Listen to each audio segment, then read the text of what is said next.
Essai poétique ******** Note de transcription. Les erreurs clairement introduites par le typographe ont été corrigées. Il y a une note plus détaillée à la fin de ce livre. La table des matières se trouve ici. Chez l'auteur, rue Louis-le-Grand, numéro 21, Terre. P. Dupont, libraire, rue de Grenelle-Saint-Honoré, numéro 55. Delaunay et Pontieux, au Palais Royal. Boulan et Tardieu, rue du Battoir, numéro 12. Cache-moi ce vallon, cet arbre, ce clocher, et du hameau natal, Massure, viens m'arracher. Sur de Sainte-Camille. Essai poétique par Mademoiselle Delphine Gay. Paris, Imprimerie de Gaultier-Laguiony, successeur de P. Dupont. 1824. À ma mère. À ma mère. Du goût des vers, pourquoi me faire un crime? Leur prestige est si doux pour un cœur attristé. Il ôte un poids au malheur qui m'opprime, comme une erreur plus tendre il a sa volupté. Madame d'Esbordes de Vaolmore. En vain dans mes transports ta prudence m'arrête, ma mère, il n'est plus temps, tes pleurs m'ont fait poète. Si j'ai prié le ciel de me les révéler ces chants harmonieux, c'est pour te consoler. D'un tel désir pourquoi me verrais-je puni? Les mots que tu prédis ne sont dus qu'au génie, à d'illustres malheurs, va, je n'ai pas de droit, quel cri peut s'élever contre une faible voix?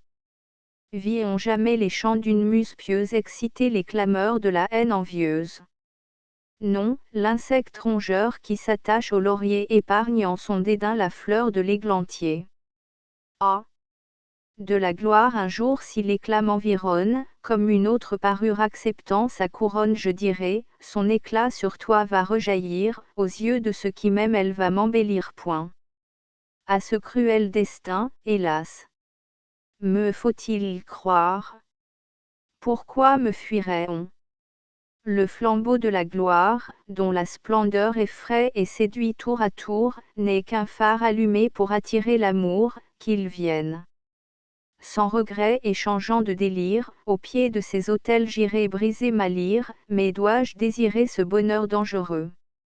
Hier, il m'en souvient, je fis un rêve heureux, l'être mystérieux qui préside à ma vie, ce fantôme charmant dont je suis poursuivi, hier il m'apparut, triste, silencieux, la langueur se peignait sur ses traits gracieux, moi, sans plaindre sa peine et d'espoir animé, en le voyant souffrir je me sentais aimé.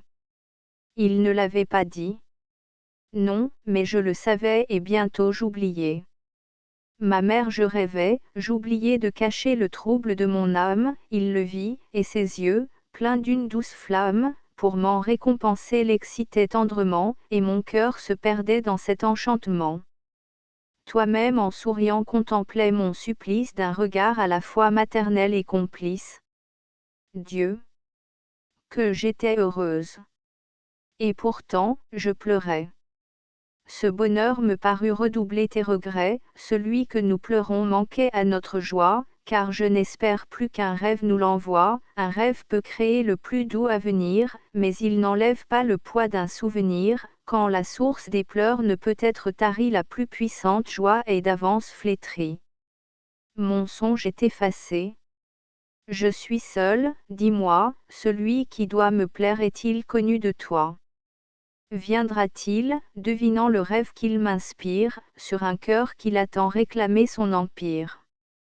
À ma jeunesse enfin servira-t-il d'appui? Ah! Si le ciel un jour daignait m'unir à lui.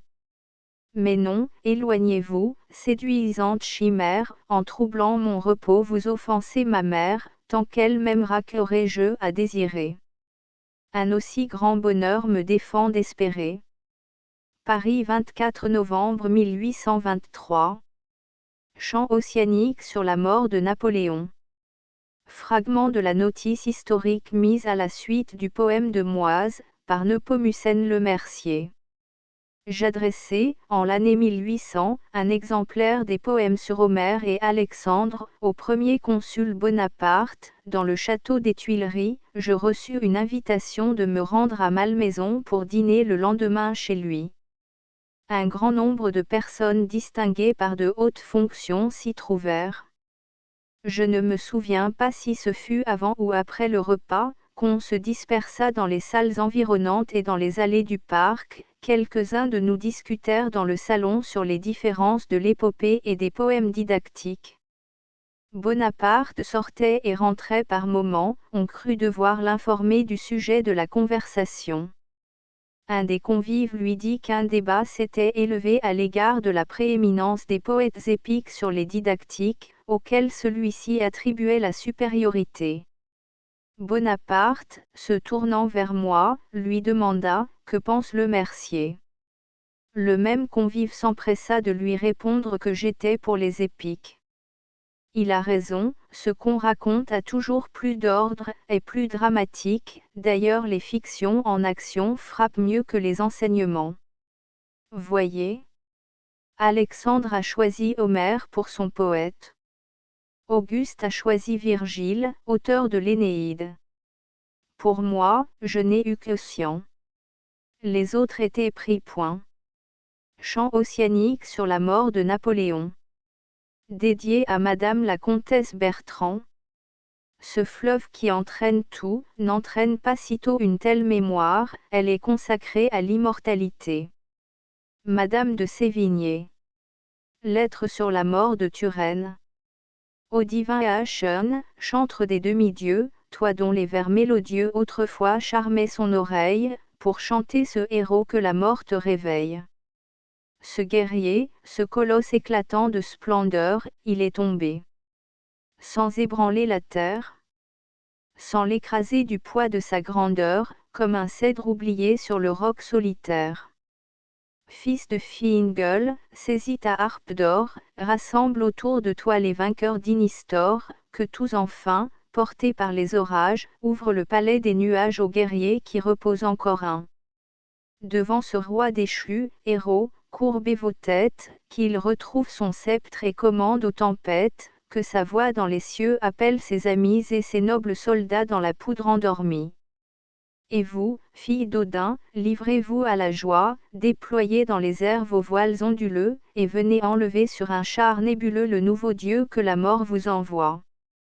Et toi, son compagnon, réduit à le pleurer, sur la terre d'exil il te faut demeurer, si quelque envieux de sa gloire voulait insulter sa mémoire, et lui ravir son rang dans la postérité, qu'au moins son ami reste encore pour surveiller l'éblouissante aurore de sa belle immortalité. Mais nos vues sont remplies. Déjà le ciel se couvre, la foudre a réveillé l'écho de la forêt, la nuit ardente, à mes regards s'entr'ouvre, et sa grande ombre m'apparaît. Vers son trône d'azur, je le vois qui s'élance. Dieu! Quels cris des tombeaux ont troublé le silence! Pourquoi de toutes parts des cercueils entr'ouverts? Quels feux étincelants ont chassé les ténèbres? Pourquoi ces morts, quittant leurs vêtements funèbres, d'armes et de lauriers se sont-ils recouverts? Dans leur prison de marbre ils ne sont plus esclaves, la mort du général a délivré les braves, sa main vient de briser les chaînes du trépas, dans les chemins du ciel, comme dans les combats, son aigle guide encore ses compagnons de gloire, tous se sont retrouvés, et le roi des concerts d'eux par des chants belliqueux célèbre dans les airs du soldat rédempteur la dernière victoire. Juillet 1821. Note du chant ossianique. Le palais des nuages. Les Calédoniens croyaient que tous ceux qui s'étaient distingués par leur bravoure ou leur vertu habitaient après leur mort un palais de nuages. Ils y conservaient tout leur goût, et s'y livraient au même plaisir qu'ils avaient connu durant leur vie. Les habitants du palais aérien apparaissaient quelquefois à leurs enfants et à leurs amis. Ils disposaient à leur gré des éléments, déchaînaient les tempêtes, troublaient les mers, mais n'avaient d'ailleurs aucun pouvoir sur les hommes, etc., etc. Aucun guerrier n'était reçu dans le palais des nuages, que les bardes n'eussent chanté son hymne funèbre. Le Lego dont il est si souvent question était un lac marécageux. Comme les vapeurs qui s'en élevaient étaient malsaines et quelquefois mortelles, les bardes feignirent que c'était le séjour des âmes pendant l'intervalle qui s'écoulait entre la mort et l'hymne funèbre. Quand un guerrier s'était rendu fameux, on plaçait toujours son épée dans sa tombe, une seule couche de sable la recouvrait. Deux rois des concerts.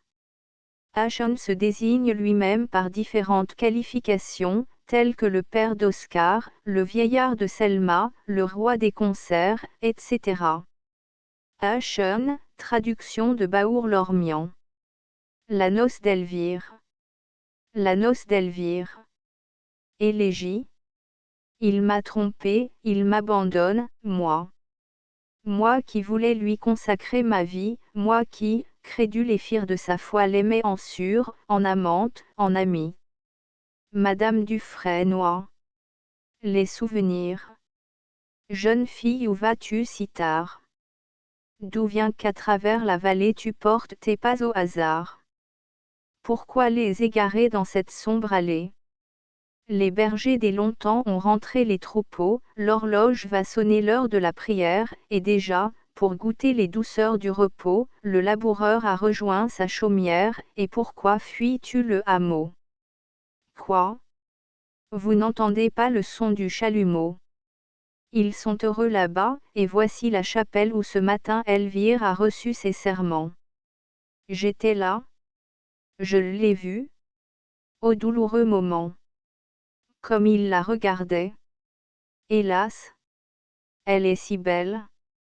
Je l'étais autrefois, du moins il le disait, mon regard, mon langage, en moi tout lui plaisait. Pour une autre aujourd'hui l'infidèle soupire, ce n'est plus moi qui fais battre son cœur, il ne voit, n'entend plus qu'Elvire, pourrais-je sans mourir contempler leur bonheur?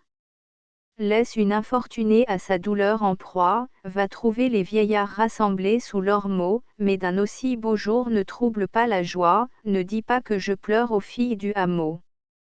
Tu les verras courir sur la montagne, et, se livrant à mille jeux, célébrer par leur chant joyeux l'hymen de leur jeune compagne. Parmi les doux objets qui frapperont tes yeux tu la reconnaîtras à sa blanche parure, à son bouquet, sa blonde chevelure, aux ornements que ma main a tissus, à la croix d'or, à la riche ceinture que de l'ingrat elle a reçue. Comme un beau lit tu la verras paraître, et les boutons tremblants des fleurs de l'oranger, qui retiennent les plis de son voile léger, te la feront encore mieux reconnaître.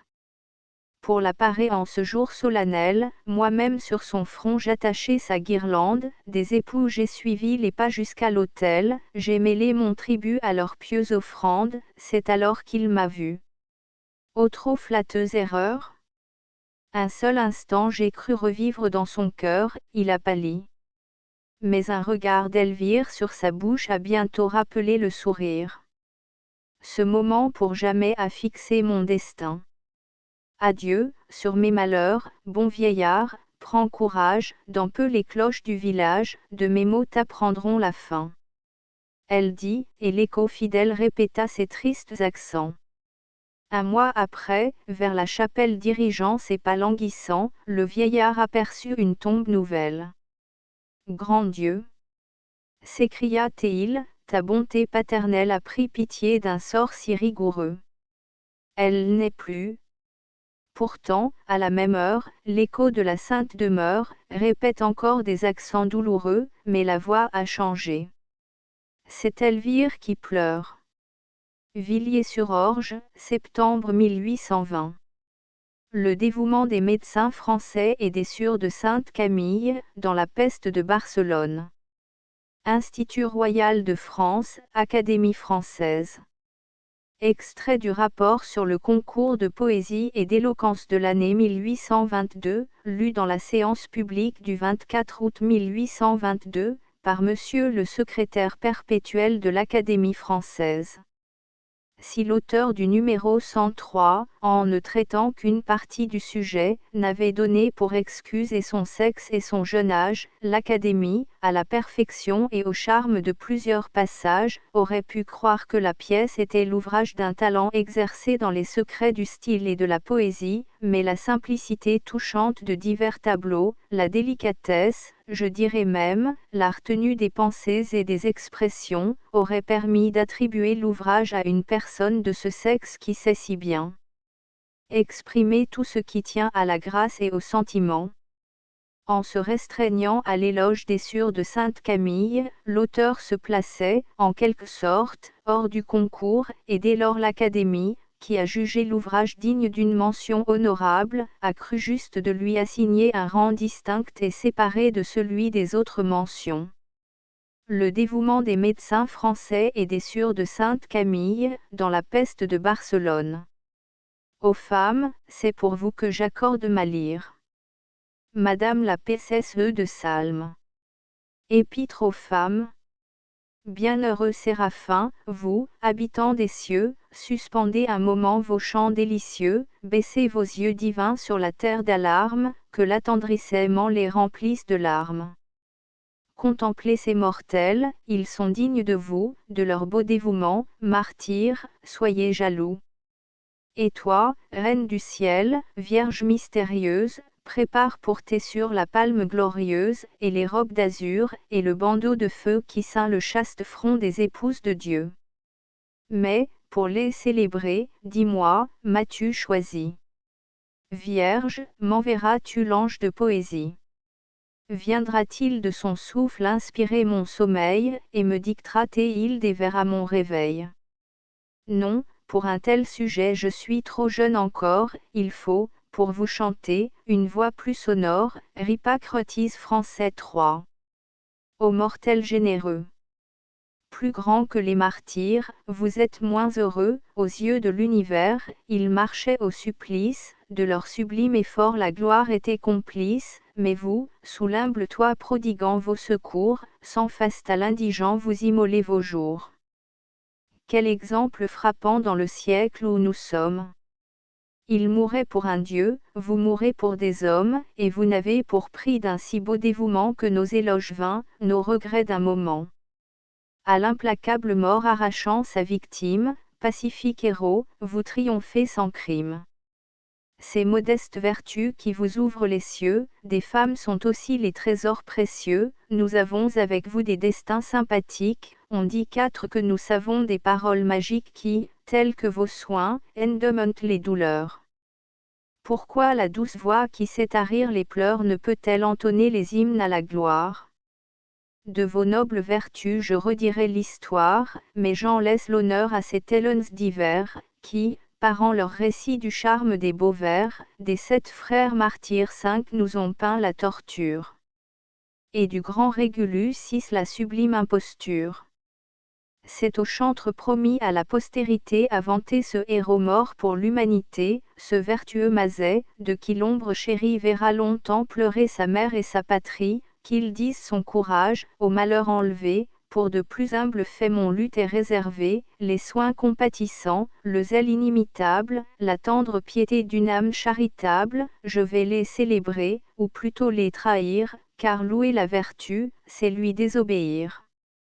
Au récit du désastre, à leur devoir propice, 2 femmes en priant ont quitté leur hospice, d'un ordre révéré ce sont de pauvres sûrs, qui, de la charité pratiquant les douceurs, renoncent à 20 ans au bonheur d'être aimés, et du nom le plus doux ne sont jamais nommés. Tels que ces guerriers, d'un cilice couvert, qui, pour voir un tombeau, traverser les déserts, le monstre au souffle impur ne saurait les abattre, armés du crucifix, leurs bras vont le combattre, et, soit que le soleil embrase un ciel d'azur, soit que sur les chemins s'étende un voile obscur, rien n'arrête leurs pas, gravissant les montagnes, traversant les forêts, les fleuves, les campagnes, au-devant du fléau toutes 2 ont marché, comme on fuit le péril, ces femmes l'ont cherché. Mais Dieu, qui présidait à leur pieux voyage, veut une fois encore éprouver leur courage, réveillant dans leur cœur un souvenir trop cher, ils dirigent leurs pas vers les rives du Cher 7, la plus jeune des deux y reçut la naissance. Des vallons paternels aux divines puissances. Voilà que tout à coup, à l'aspect de ces lieux, des pleurs en abondance ont coulé de ses yeux, c'est que, dans la prairie, à travers le feuillage, la sûre a reconnu le clocher du village, de ce village aimé, qui vit ses premiers jeux, qui contemple aujourd'hui ses efforts courageux. Elle s'est arrêtée au bas de la montagne, alors, par un regard, sa sévère compagne interroge ses pleurs, et craint de deviner le sentiment secret qui la vient dominer. Mais l'autre dit, vois-tu cet arbre solitaire, dont les rameaux fleuris, s'inclinant vers la terre, ombragent le sentier qui se perd dans les bois. C'est là, ma sûre, c'est là pour la dernière fois, que j'embrassai mon père, il partait pour l'armée, il quittait à jamais sa fille bien-aimée, et son cœur, déchiré par ce cruel adieu, confia ma jeunesse à la bonté de Dieu. Je restai seule et triste. Hélas! Depuis cette heure, il n'est point revenu dans sa pauvre demeure, chez l'ennemi sans doute il a trouvé la mort, ou, prêt à succomber à son malheureux sort, peut-être, dans les fers et loin de sa famille, sur un lit de douleur il appelle sa fille, et je ne suis pas là pour lui servir d'appui, pour soulager ses maux, ou mourir avec lui. À des indifférences j'ai consacré ma vie, mon père, et de mes soins la douceur t'est ravie. Hélas! Pour le pleurer, accorde-moi ce jour, car, ma sûre, ce voyage, il sera sans retour. Avant de me soumettre au sort qui nous menace, avant que de ces lieux le souvenir s'efface, du moins laisse-moi par un dernier regard. Mais non, chez les mourants j'arriverai trop tard. Dans un autre pays, la douleur nous réclame, d'un coupable désir vient distraire mon âme, cache-moi ce vallon, cet arbre, ce clocher, et du hameau natal, ma sûre, viens m'arracher point. Sa compagne, à ces mots, dans la forêt l'emmène. Bientôt les habitants de la riche Aquitaine les ont vus cheminer avec recueillement, le Tarn a réfléchi leurs simples vêtements, leurs pas ont réveillé l'écho des Pyrénées, vers Barcelone en deuil elles sont entraînées. Ces murs tant désirés, dit la sûre, les voilà, regarde sur la tour ce drapeau noir, c'est là. Dans ce nouvel hospice entrons sans plus attendre point. Mais au pied des remparts quels cris se font entendre. Femmes, fuyez. Fuyez. Femmes, où courez-vous? Nous toucher, c'est mourir, n'approchez pas de nous. Mais la sûre, qui d'abord sourit à leur méprise, leur dit sa mission. Alors, dans sa surprise, le peuple se prosterne, et croit tomber aux pieds de deux anges sauveurs par le ciel envoyés. Bientôt les vieux gardiens, d'un pas lent et débile, introduisent les sûres dans la mourante ville. Quel spectacle à leurs yeux s'offre de toutes parts! Des spectres, des lambeaux sur les chemins épars, des mourants arrachés de leurs couches sanglantes, traînant leurs corps meurtris sur les dalles brûlantes, des cadavres infects, dans un sang noir baigné, et que l'impur corbeau lui-même a dédaigné.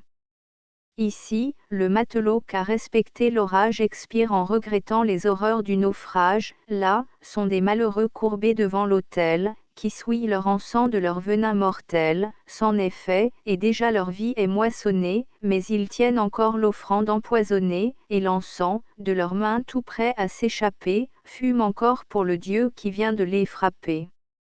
Voyez sur les parvis cette mère éplorée, tremblante, elle rassure une fille adorée, et d'une mort moins lente implore la faveur, et cet enfant si jeune, il prie avec ferveur, l'effroi fait à l'enfant deviner la prière. Et cet autre orphelin, qui franchit la barrière, des soldats, plus cruels encore que le fléau, le repousse vivant dans l'immense tombeau, aux pleurs de l'orphelin leur cœur est insensible, rien ne peut désarmer leur prudence inflexible. Dans ces temps de désastre il n'est plus de pitié, entre les vieux amis il n'est plus d'amitié, aux soins de l'étranger le fils livre son père, et la nouvelle épouse a frémi d'être mère. Dieu!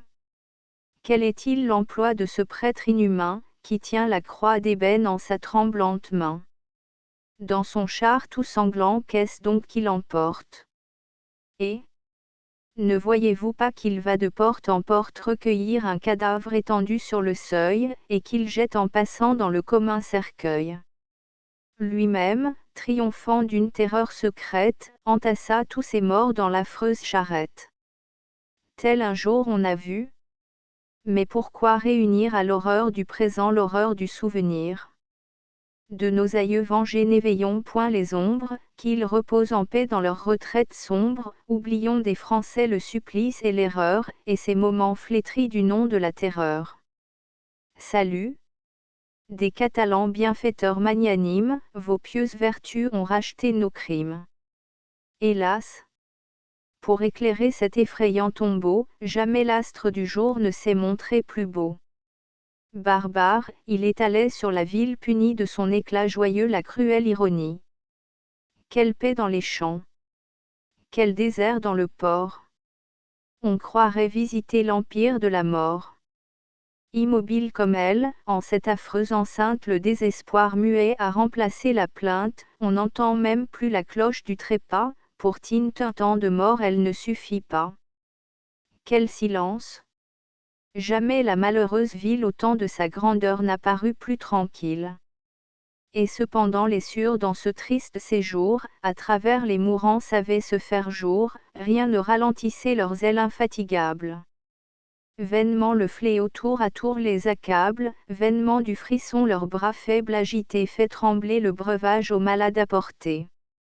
D'adoucir quelques mots la secrète espérance suffit pour triompher de leur propre souffrance, c'est aux plus menacés, c'est aux plus indigents, que s'adressent leurs vux et leurs soins diligents. De la plus jeune sur le courage novice demande à s'éprouver par un grand sacrifice, l'infortunée qui meurt au printemps de ses jours pour elle a moins de droit à ces pieux secours, qui sait, près d'un objet de tendresse et d'alarme, si la seule pitié ferait couler ses larmes. Ah! C'est à la vieillesse, à ce mal sans espoir que l'enchaîne surtout un austère devoir.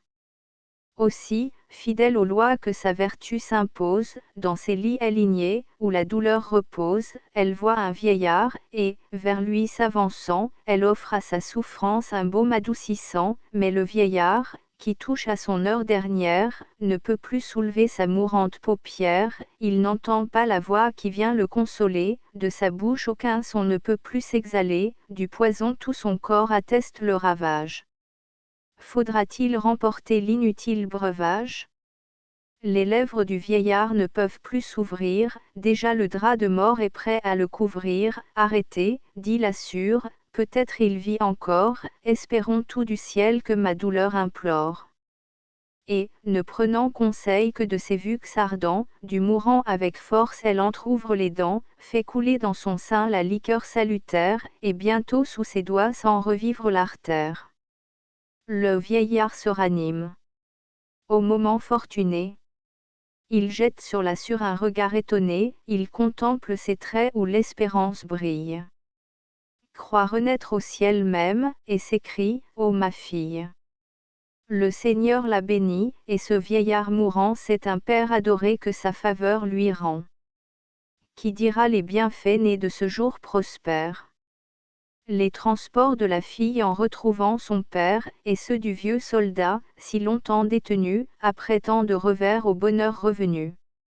Mais leurs vux, exaucés par un Dieu tutélaire, ont du fléau vengeur apaisé la colère, le démon de la mort fuit dans son antre obscur, le calme reparaît, l'air redevient plus pur, au bonheur de revivre un peuple s'abandonne. Pour les sûrs c'est l'instant de quitter Barcelone, la santé qui renaît rend leurs soins superflus. Peuvent-elles rester où le danger n'est plus? Non, dans nos hôpitaux règne encore la souffrance, et de plus chers devoirs les rappellent en France. La même piété les rendit tour à tour sublimes au départ, modestes au retour, et tandis que d'un roi la puissance suprême pour les récompenser devançait le ciel même, tandis que par ce roi leur éloge dicté allait vouer leur nom à l'immortalité, le rosaire à la main, l'œil baissé vers la terre, on les vit en priant rentrer au monastère. C'est là que, chaque jour, ces charitables sûrs d'un saint recueillement savourant les douceurs, et de tous leurs bienfaits écartant la mémoire, vont demander à Dieu le pardon de leur gloire. 3 messieurs Audouard, Bally, François, Jouary, Mazet et Pariset. 4 monsieur de Chateaubriand, génie du christianisme. 5 les Machabées, par monsieur Alexandre Guiraud. 6 Régulu, par monsieur Lucien Arnaud. 7 la sur Saint-Vincent est née à Saint-Amand.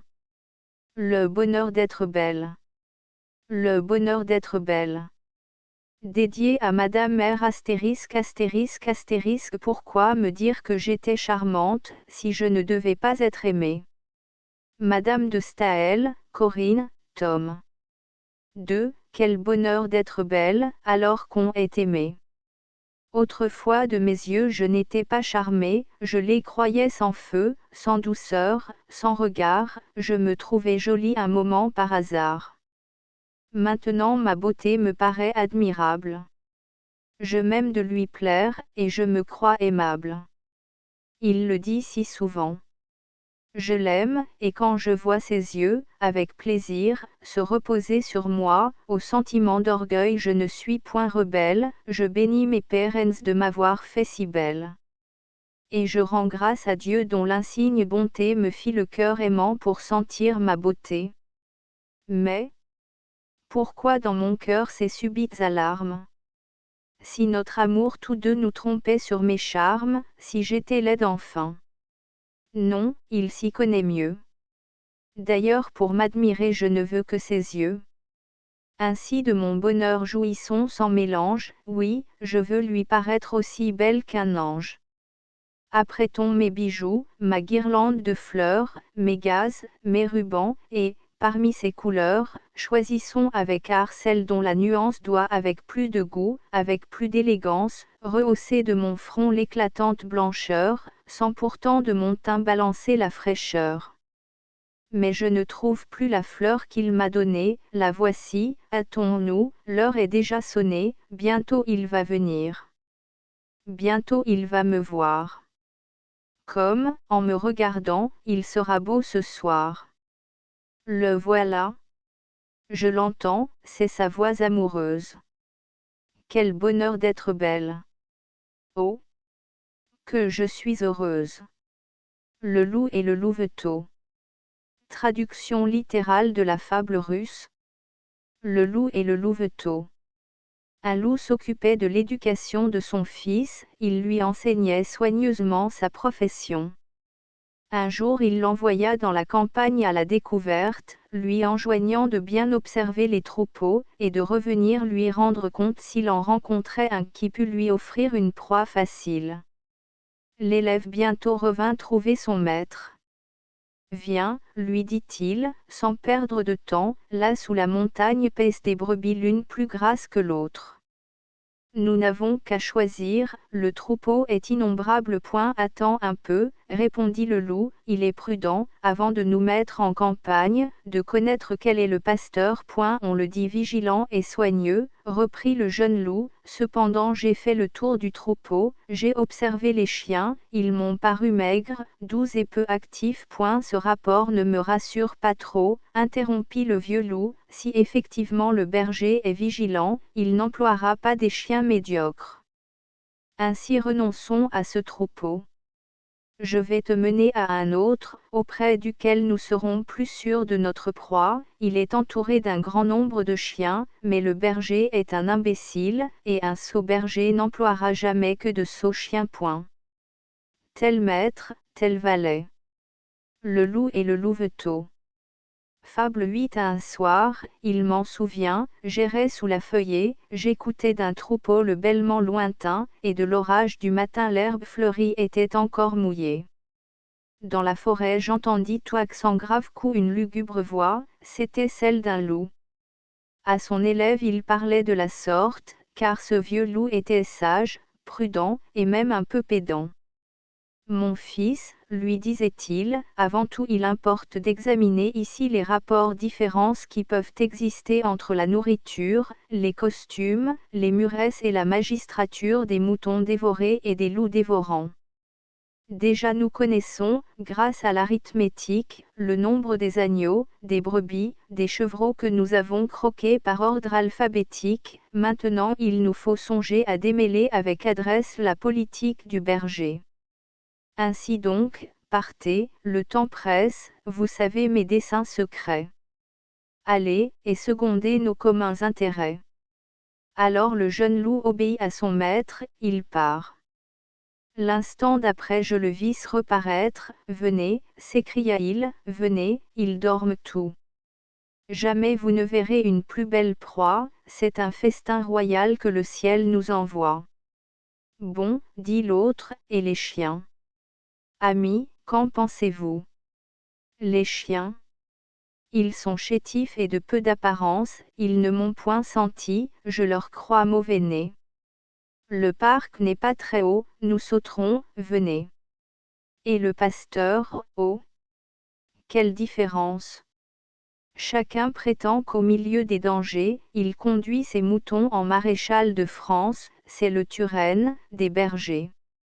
S'il est ainsi changeons de batterie, et pour un coup plus sûr réservons nos moyens, croyez qu'un bon berger a toujours de bons chiens.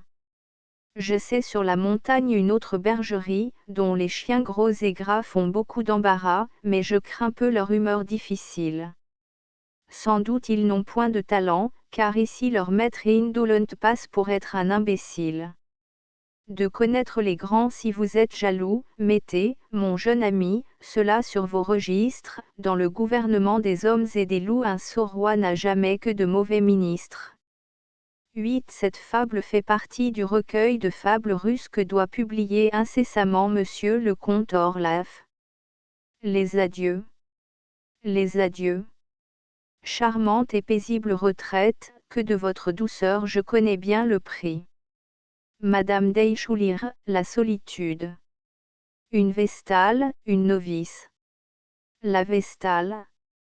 Eh bien, ma Valérie, il faut nous séparer, de la robe d'hymen l'amour va te parer, tu vas quitter le temple et tes jeunes compagnes, Silvius a du par de asservi les campagnes, dans Rome délivré il revient en vainqueur, il vient à Valérie offrir son jeune cœur. Mais, dans un si beau jour qui peut causer tes larmes. Lorsqu'au sein de la gloire esclave de tes charmes, Silvius à ton sort est fier de s'allier. Valérie. À l'autel de Vesta je n'irai plus prier. Mes mains n'oseront plus lui porter une offrande, des novices déjà j'ai quitté la guirlande, déjà loin de mon front le saint voile est jeté. Mes accents n'auront plus assez de pureté pour chanter avec vous l'hymne de la déesse. Je n'obéirai plus à la grande prêtresse.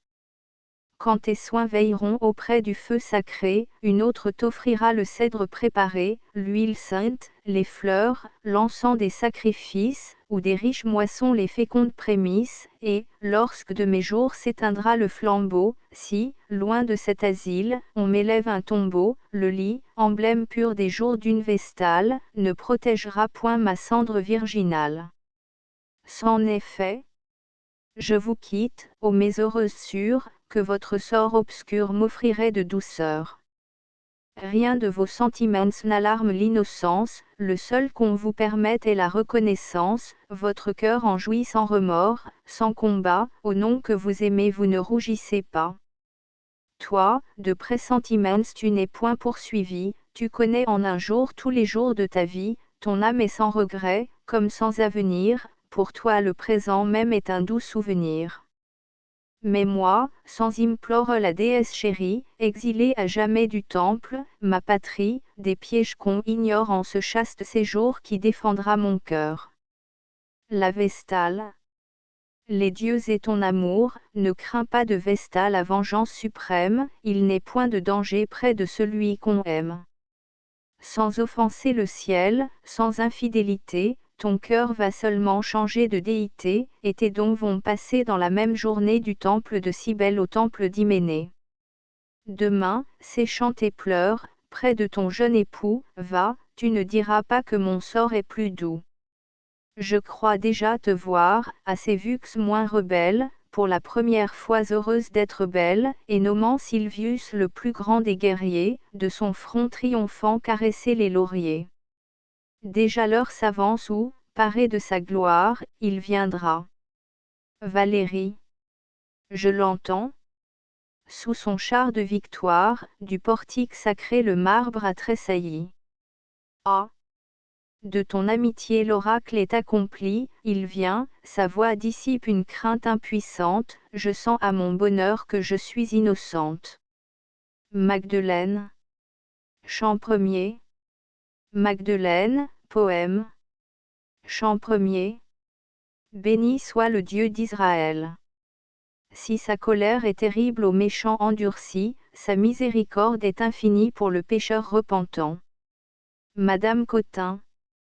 La prise de Jéricho ou la pécheresse convertie, Livy harpe du roi poète, ô reine des cantiques, toi, que David baigna de larmes prophétiques, toi, que dans le Saint-Temple il a fait retentir, toi, qui chanta son crime avec son repentir, apprends-moi les accords empreints de son génie, fais couler sous mes doigts des torrents d'harmonie, révèle ce malheur de mon âge inconnu, fais crier les remords dans un cœur ingénu, livre-moi les secrets d'une douleur amère, je ne connais encore que les mots de ma mère, dans une sainte erreur mon cœur est demeuré, pour chanter Magdeleine il faut avoir pleuré.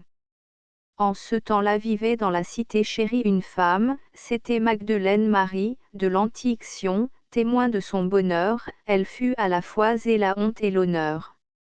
Belle comme la gloire, elle en était l'image, de même on lui rendait un imprudent hommage. Le soin de sa parure occupait tous ses jours, ses vues c'était de plaire et de plaire toujours. Dans son cœur inconstant quels yeux auraient pu lire. Tantôt de la folie elle avait le délire, puis, d'une jeune fille imitant la candeur, comme un attrait de plus adopter la pudeur, de l'innocence même osait feindre les charmes, mais ce cœur ignorait le mensonge des larmes, car il n'est plus d'espoir et point de repentir pour celles dont les pleurs ont appris à mentir. Ô vous dont l'âme triste et pleine de tendresse, évitez les regards de cette enchanteresse. Et vous, femme, fuyez son dangereux séjour, et toi, qui de l'hymen vois briller le beau jour, dans la chaîne de fleurs que tes mains ont tressée retiens ton jeune époux, ô jeune fiancé. Si tu veux par l'amour le soumettre à tes lois, fais qu'il n'entende pas sa séduisante voix. Le sage en la voyant perd son indifférence, de la rendre au devoir il conçoit l'espérance, car, malgré tous ses torts, sa céleste beauté donne à son front coupable un air de chasteté. Déjà dans son regard l'avenir se révèle, ah! Bientôt, réclamant sa parure nouvelle, ce front se cachera sous la cendre du deuil neuf. Ils seront passagers les jours de son orgueil. Mais voyez quel éclat, quelle magnificence de cette femme impie annonce la puissance. Admirez ce palais orné de pampres d'or 10, et ses vases d'airain plus précieux encore, ses colonnes de jaspe, et ses flambeaux superbes d'où la flamme s'échappe en lumineuses gerbes. L'aloès et la myrrhe, au saint autel ravi, de ce temple profane embaument le parvis, les tapis de l'Égypte en décorent l'enceinte. Sous un dais recouvert de pourpre et d'hyacinthe dans la salle de fête un banquet est dressé. Là, des jeunes flatteurs le cortège empressé sur les sièges d'ivoire avec ordre se range, chacun s'anime, on rit, l'encens de la louange autour de Magdeleine exhale ses vapeurs. Elle-même préside à ses plaisirs trompeurs. Elle sait d'un sourire encourager la joie, par des soins prévenants sa grâce se déploie. Le vieil herba près d'elle a voulu se placer, au rêve du jeune âge il ne peut renoncer. Cette femme, à l'œil noir, est la belle Aurélie, cette autre est Salomé, par l'esprit embellie. Plus loin on voit Pharès de la tribu d'Azer, et Naak, surnommé le lion du désert. On reconnaît Paulus à sa toge romaine, le dépit l'éloigna, mais l'espoir le ramène, de l'adorer toujours on avait fait serment. Mais quel est ce jeune homme au front pâle et charmant, ce convive distrait que la joie importune? Sa tristesse n'est pas celle de l'infortune, il est préoccupé d'un souvenir plus doux que tous ces vains plaisirs dont il n'est point jaloux. C'est le noble Joseph, natif d'Arimathie, hélas. Dans le péché son âme est endurcie, on ne le voit jamais prier dans le saint lieu, le plaisir est son culte, et l'amour est son Dieu. Jamais il n'accorda le pardon d'une offense, mais un tendre soupir le trouvait sans défense.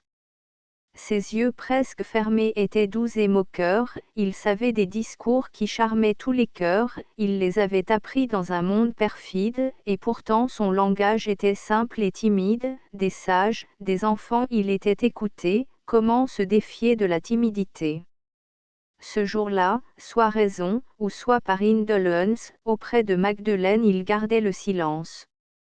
Cachant à ses amis ses craintes, ses désirs, avec indifférence il voyait leur plaisir, et lorsque des rivaux la foule adulatrice d'un regard bienveillant implore le caprice, lui, paraît dédaigner ce trop facile honneur, son sourire trahit un insolent bonheur.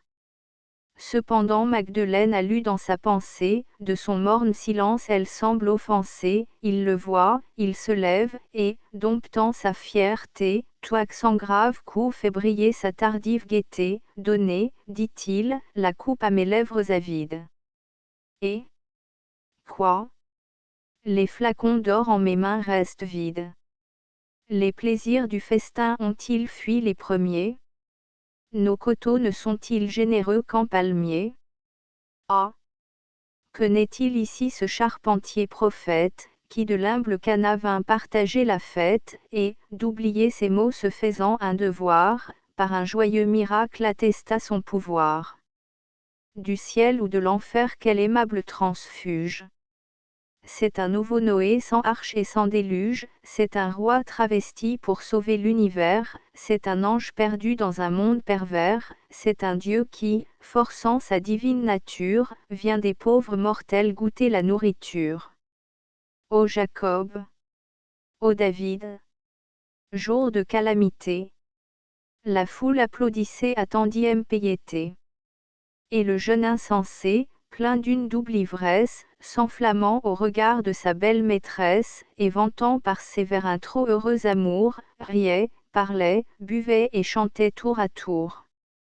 Puis Joseph dans ses bras serrait la harpe antique, sainte, elle accompagnait un profane cantique, tandis qu'autour de lui le vin oriental, quittant avec fracas la prison de cristal où depuis 15 hivers son doux parfum sommeille, retombait dans la coupe en cascade vermeille. Déjà du haut des cieux l'étoile du matin a fait pâlir l'éclat des flambeaux du festin. Magdeleine aperçoit leur tremblante lumière. Du somptueux banquet se levant la première, séparons-nous, dit-elle, il est tard, et j'entends le concert matinal des oiseaux du printemps.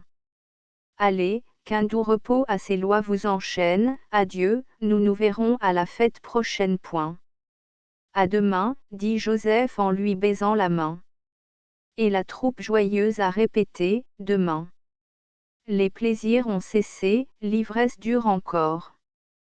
Par les chants de la nuit insultant à l'aurore, les convives enfin s'éloignent de ces lieux, le pauvre est réveillé par leur bruyant adieu, d'un regard indigné le prêtre les contemple, et va pour leur salut prier dans le Saint-Temple. Villiers, novembre 1822. 9 Murès des Israélites, par l'abbé Fleury. 10 Description du Temple de Jérusalem. 11 Livre d'Esther, Festin d'Assuérus. Magdeleine, chant 6. Magdeleine. Fragment du chant 5e. Satan va prononcer l'infernale sentence, car il craint la vertu moins que la pénitence. Ainsi parle Satan. Mais dans l'affreux cortège quel est-il ce démon que sa faveur protège? Dans sa fatale main il agite un flambeau, que ses regards brûlants font frémir. Qu'il est beau! Si la haine était belle, on dirait, c'est la haine. Des anneaux d'un serpent il a formé sa chaîne, il porte sur son dos les ailes du vautour, et l'enfer l'a nommé le démon de l'amour. Ce n'est pas cet amour dont la pudique flamme, comme un pardon du ciel, vient épurer notre âme, ce gage précieux d'un bonheur à venir, ce rayon du beau jour qui ne doit pas finir. Magdeleine, chant 6. Pour prouver qu'en son cœur le besoin du pardon n'était point le dépit, n'était point l'abandon, que du seul repentir elle était animée, Dieu permit qu'elle fût profondément aimée. Magdeleine, chant 5. Les derniers feux du jour coloraient la cité. Par 1000 sentiments à la fois agités, Joseph de Magdeleine atteignit la demeure, quand l'ombre des palmiers marquait la 9e heure. Sous le riche portique aussitôt qu'il entra, il vit venir à lui la jeune Séphora 12.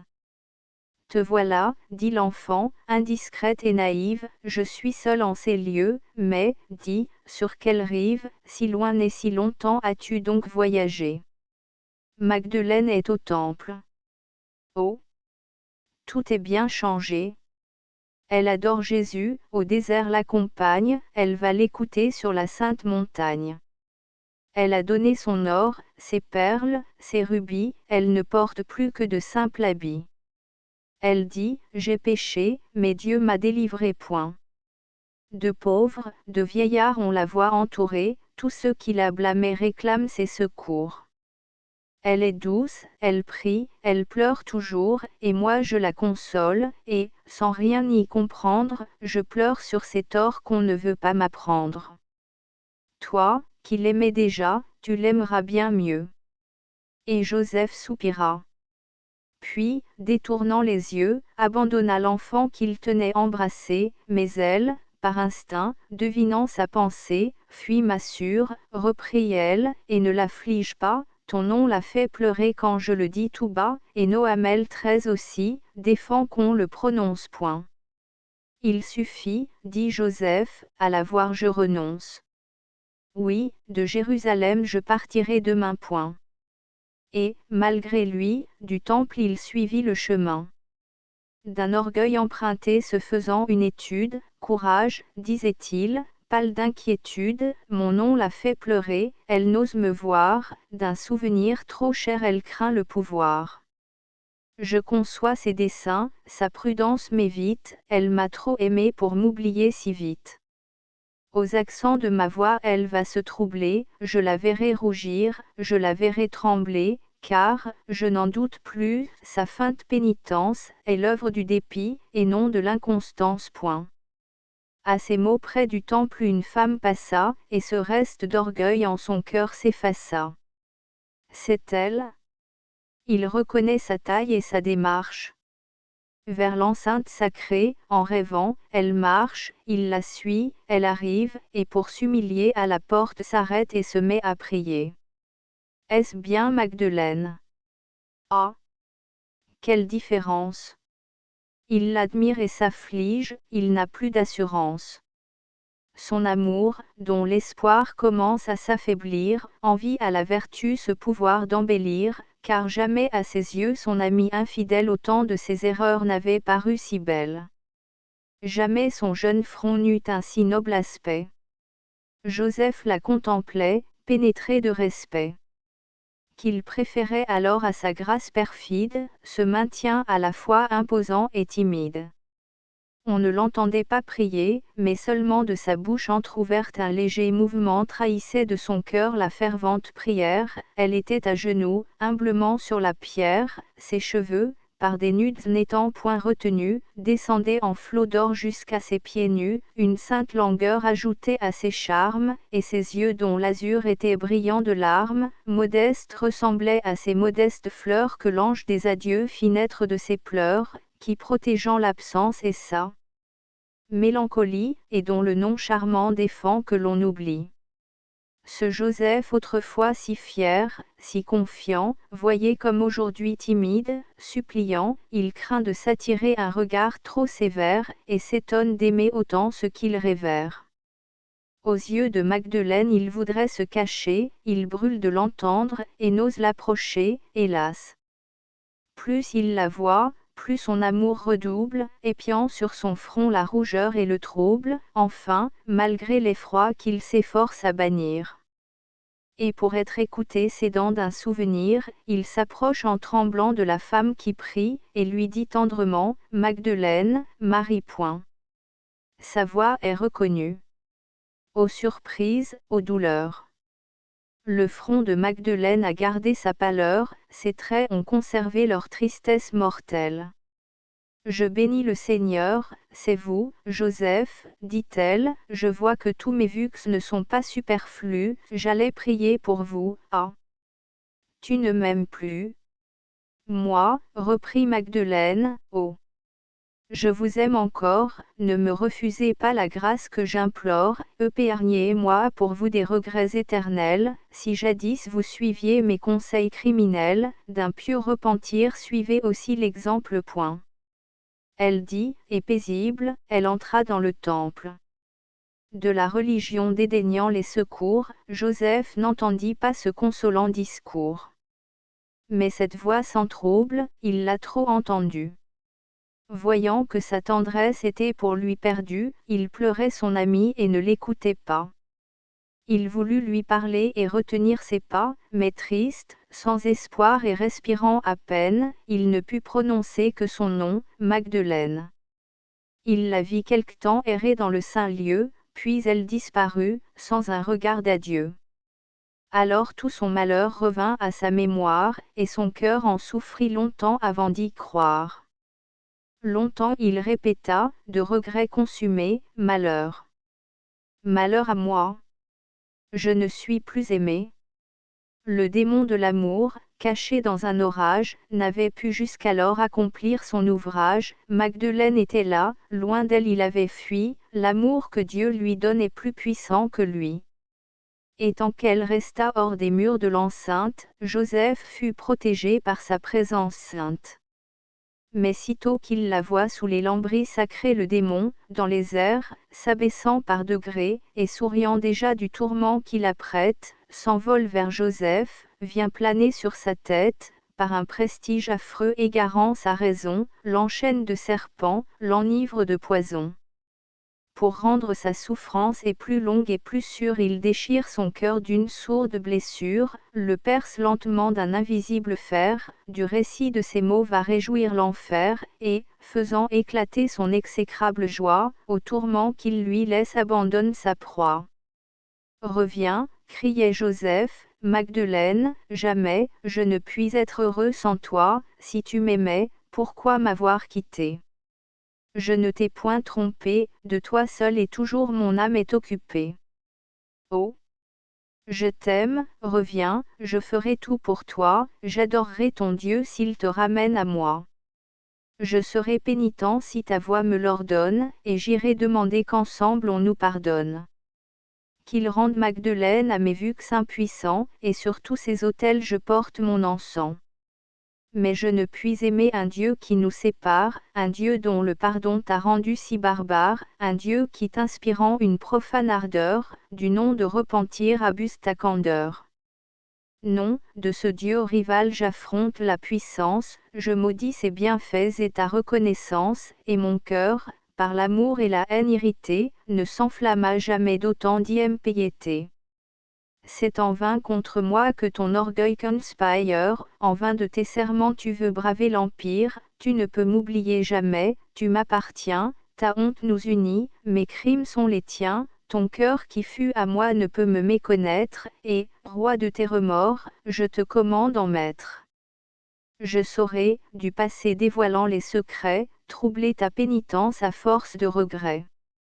Tes remords avec moi seront d'intelligence, mon bonheur qui n'est plus, deviendra ma vengeance.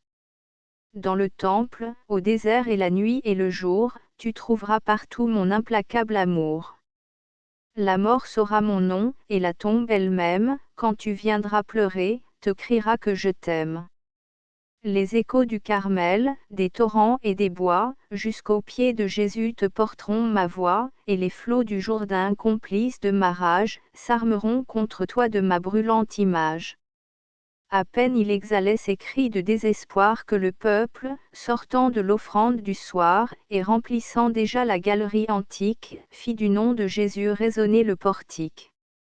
Les docteurs de la loi, par la foule écartés, pour épier Jésus au temple était resté. C'est là qu'il expliquait sa morale profonde en de simples discours qui changèrent le monde. Tandis que les Hébreux, étonnés et ravis l'écoutent, franchissant les degrés du parvis, Joseph entend nommer le rival qu'il déteste, c'en est fait. Plus d'obstacles à son projet funeste. L'enfer a secondé sa jalouse fureur, il traverse la foule, y répand la terreur, profanant de son Dieu la demeure sacrée, du temple qu'on fermait il assiège l'entrée, s'élance, et suspendant de loin le coup fatal, d'une main sacrilège attaque son rival. Mais, sans parer le coup, sans s'émouvoir du crime, Jésus l'anéantit par un regard sublime. Ô miracle! Ô bonheur! Joseph n'est plus jaloux. Il entend le Messie et tombe à ses genoux, reconnaît le Sauveur à sa voix qui console, à son front couronné des feux de l'auréole. Il regarde. Soudain, rempli d'un saint effroi, ses yeux ont vu briller le soleil de la foi. L'avenir se révèle à son âme attendrie, enivré de lumière, il s'enflamme, il s'écrie, « Vous êtes le Sauveur que Moïse a prédit. » Et comme il s'inclinait, Jésus lui répondit, « Il n'est point de pécheur que le ciel abandonne, relevez-vous, allez, mon Père vous pardonne point. » Et Joseph, du pardon éprouvant la douceur, courut vers Magdeleine et l'appela, « Ma sœur. » Villiers, septembre 1823. 12 sur de Magdeleine, âgée de 8 ans. 13 Noamel, vieille nourrice de Magdeleine. La tour du prodige. Conte. À mon neveu Gustave O'Donnell. J'ai fait pour toi ces vers, et je te les dédie. Ton oreille en aimait déjà la mélodie, à te les répéter combien je me plaisais. Que je les trouvais doux lorsque tu les disais. Hélas! Dans tes beaux yeux la vie est effacée, ton innocente main en jouant s'est glacée, j'ai vu venir la mort sur ton front gracieux, et ton dernier regard m'a révélé les cieux. Oui, tu prieras pour nous, et ton âme naissante des pleurs de tes parents sera reconnaissante, le ciel t'écoutera, demande-lui pour eux des regrets moins amers, un sort moins rigoureux. Pour calmer bien des mots je sens qu'on m'a choisi, viens m'aider, sois pour moi l'ange de poésie qui donne le secret de charmer les douleurs, viens m'apprendre à sourire en essuyant mes pleurs, fais entendre ta voix qui m'est si chère, et je l'imiterai pour consoler ta mère, jusqu'au jour où le Dieu qui veille au souvenir à ceux qui nous aimaient voudra nous réunir. La tour du prodige, conte dédié à mon neveu Gustave O'Donnell. Entour du feu, mesme au soir, que parlons de voyagiers esgarés loin des routes, au fond des bois, dans le creulque des vallons, ou s'abritant sous les obscures voultes de violques chastelles ouvertes aux aquilons, soyons un cry to accent grave coup dans la plaine, un bruit confustant soit au loin cela, soudain le sang tout se fige en ma veine, retiens mon souffle, et ne reprends haleine que pour me dire, ô ciel. Si laisse-toi là. Clotilde de Surville, le chant d'amour en hiver. Écoutez, mes enfants, cette effrayante histoire, comme d'un saint avis gardé en la mémoire, un jour vous la direz à vos petits-neveux, quand la neige des ans blanchira vos cheveux. C'était le soir, le vent soufflait sur les bruyères, les marais exhalaient des vapeurs meurtrières, et l'écho du vallon mêlait avec effroi les cris de la chouette au son lourd du beffroi. Insensible aux automnes qui grondaient sur sa tête, un voyageur, un seul, affrontait la tempête, paisible il gravissait le sentier du coteau, livrant aux aquilons l'azur de son manteau. En vain les loups cruels, errant dans les ténèbres, font retentir les bois de hurlements funèbres, en vain les vieux bergers, l'autre soir, ont prédit qu'un malheur l'attendait près du sentier maudit, il n'a point écouté la parole des sages, pour un cœur sans amour qu'importent les présages. Au conseil des vieillards il ne s'est point rendu, il a pris en riant le sentier défendu, et les vieillards ont dit, que le ciel le dirige, et détourne ses pas de la tour du prodige. il a déjà franchi le torrent écumeux, et cette plaine aride où d'un combat fameux quelques tertres épars attestent la mémoire, son pied foule en passant ces monuments de gloire. Soudain, au fond du bois par les vents agités, il a vu d'un flambeau la tremblante clarté, vers ce fanal d'espoir, toujours plus intrépide, il dirigea l'essor de sa course rapide. Il marchait à grands pas, mais plus il avançait, et plus à l'horizon la clarté s'effaçait, il gravit le rocher, et la blanche lumière dans le ciel nébuleux disparut tout entière. Alors le voyageur, saisi d'étonnement, et maudissant la nuit, s'arrêta brusquement, car sur le roc désert pour lui seul accessible, sa marche crut sentir un obstacle invincible, et, lorsque pour le vaincre il se précipita, contre un anneau de fer son casque se heurta, puis son bras s'étendit sur d'épaisses murailles, ses pieds ne trouvaient plus ni cailloux, ni broussailles. L'éclair avait cessé de frapper ses regards, et la foudre pourtant grondait de toutes parts. Sous cette voûte humide il lui semblait encore que son pas devenait de plus en plus sonore, et qu'un étrange bruit, un sourd gémissement, du fond d'un souterrain s'élevait lentement. En vain le malheureux, perdu dans ce lieu sombre, se guidant par ses bras qu'il étendait dans l'ombre, cherchait vers quelque issue à s'ouvrir un chemin, toique sans grave coup, aux terreurs. Il sent une autre main dont les doigts décharnés s'emparent de la sienne, suis-je dans l'antre obscur de quelque magicienne? Dit le jeune imprudent, ou quelque vieux sorcier, au fait du sabbat veut-il m'associer?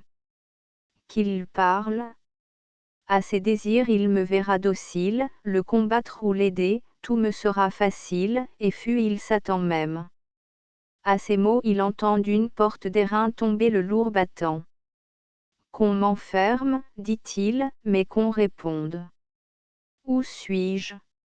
Une voix répondit, dans la tour du prodige. Mais lui, serrant la main qui vient de le saisir, déjà, dit-il, le ciel exauce mon désir. Enfin j'ai pénétré dans ce lieu redoutable, toi, qui veux m'effrayer par ta voix lamentable, renonce au vain projet de m'éloigner d'ici, ton cœur à la pitié se file endurci, tu ne peux refuser au guerrier qui l'implore, la modeste faveur d'attendre ici l'aurore. Vous, s'écria la voix, vous, restez en ces lieux. Pourquoi non, ah? Fuyez. Mortel audacieux. Moi fuir, l'ignorez-vous? Cette tour est maudite, un sorcier, un géant, un fantôme l'habite. Je viens le visiter. Au ciel? Que dites-vous? Du maître que j'attends redouter le courroux. Il commande au destin, l'enfer est sa patrie, des flots et de l'orage il guide la furie, fuyez. De le combattre abandonnez l'espoir, la lance des guerriers est sur lui sans pouvoir. Il défierait le ciel. De la mort elle-même, il brave sans danger la puissance suprême. En vain un coup heureux vous livrerait ses jours, pour vous combattre encore il renaîtrait toujours. Tu dis qu'il va venir, hélas avant une heure, vous entendrez ses pas. S'il est vrai je demeure, à son festin du soir je veux être invité. Ah! C'en est fait de moi.